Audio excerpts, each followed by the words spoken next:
Today we're looking at two popular trampolines in Australia, Jumpstar and the Oz Trampolines Summit. Let's break down what you need to know to choose the right one for your family.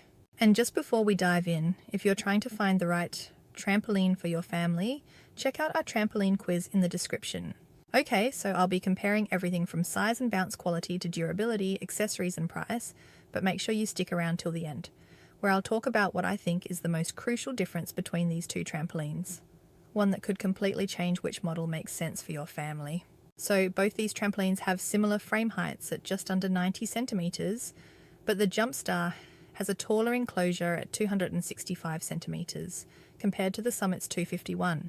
They both have 72 springs, but Jumpstars are slightly longer at 18 centimetres versus Summit's 16.5. This might give you a deeper bounce with a Jumpstar, but Oz Trampolines claims their Summit uses thicker gauge steel and higher grade springs, which could actually make for a better bounce despite the shorter springs. If bounce is super important to you, it's worth trying both if you can.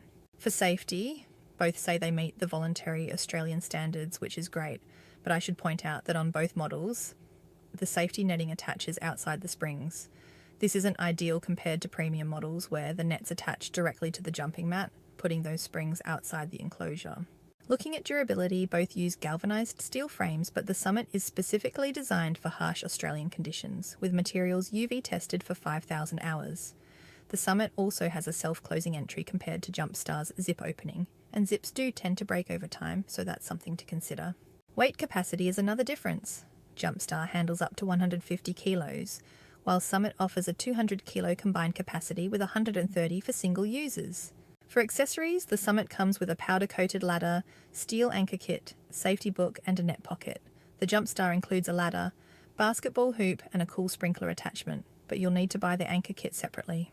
Price-wise, you're currently looking at $820 for the 12-foot Jumpstar versus $1,000 for the Summit, so that's a bit of a difference to think about. But here's what I consider the most important difference: the warranty. Oz Trampolines gives you 5 years on the frame and 2 years on everything else, while Jumpstar offers 3 years on the frame and just 1 year on everything else. That longer warranty on the Summit really shows confidence in their product. So which should you choose? Go with the Jumpstar if you're on a tighter budget, or if those fun extras like the basketball hoop and sprinkler are going to be a hit with your kids. But consider the Summit if durability is your priority, you prefer that self-closing entry, or you want the longer warranty. Hope that helps. And don't forget to check out our trampoline quiz in the description.